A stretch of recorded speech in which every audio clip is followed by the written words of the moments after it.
Updated 49 minutes ago. Washington, Mike Sullivan wasn't alone in talking about how much there was to like about the way the Penguins played in Game 5. The Penguins coach said it might have been our best game of the series against the Washington Capitals. Defenseman Chris Letang and Brian Dumoulin and goalie Matt Murray all called it a great game for the Penguins, who were the better team for the majority of it. Just not when it mattered most. The Capitals overcame a one-goal deficit in the third period for a 6-3 victory at Capital One Arena to push the two-time defending Stanley Cup champion Penguins to the brink of elimination. "I think our game was great," Letang said. "Just a few mistakes, and they capitalized on them." That the Capitals capitalized by twice beating the Penguins' top defensive pairing and goaltender in the third period of such a critical game in this second-round series is troubling. "That's playoffs for you," Dumoulin said. "You think you're going well. All of a sudden, they can execute one play and score." The biggest came 52 seconds into the third period on a defensive breakdown between Letang and Dumoulin. Their miscommunication allowed a stretch pass to Evgeny Kuznetsov, who scored the tying goal on a breakaway backhand. That quickly, the Capitals erased a second period Sullivan said might be the best period we've played in a long time. After outplaying the Capitals for the first 18 minutes of the game, the Penguins allowed 2 goals in the final 1:38 of the first period.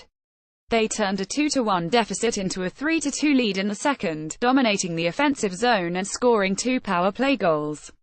They didn't just get strong play from Sidney Crosby and Phil Kessel but also from their fourth line. "We did a lot of good things out there," Sullivan said. "It's hard to win in the playoffs. Momentum can be a funny thing. They get an early goal in the third period on a breakdown on our part, and they get some life. But I thought we pushed back. It wasn't a case where we spent a lot of time in our end zone. We pushed back, but we didn't get the result."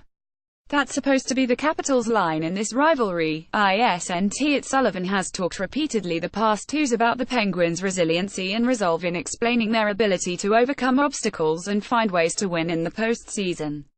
What we saw Saturday night was a role reversal, as it was the Penguins who played an incomplete game. They outperformed the Capitals, except when it counted. They lost because of lapses. Dumoulin had a perfect chance to score the go-ahead goal, with a shot in the slot. But Washington goalie Braden Holtby turned it away, and Alex Ovechkin set up Jakub Vrana in the slot for the winner. "If I score that," Dumoulin said, "it's a different game." That Dumoulin didn't and the Capitals did was startling, given the playoff history between these teams. That Washington took a 3-2 lead in this best-of-7 series isn't as surprising as what Capitals coach Barry Trotz said afterward. "There's going to be swings in the game, and it's how you handle those swings," Trotz said. "In the second, I don't think we handled it as well as we have in the playoffs. That is a great moment for us because we got it back together. We're recognizing these moments. It's hard in this league to sustain long periods of really good play because there's really good teams. Right now, you're going to have to take their best punch and hope you're able to counter. I thought we were able to do that in the third. I liked our third. I thought we had the right attitude.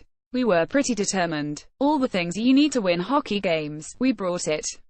That sounds like something Sullivan would say and something the Penguins would do in the playoffs, not the ever-collapsing Capitals. Now, the Penguins have no choice but to play their best game and their best period when it matters most. If they don't get the result, how well the Penguins played won't matter at all. Kevin Gorman is a Tribune Review staff writer. Reach him at kgorman@tribweb.com or via Twitter @Gorman. Trib.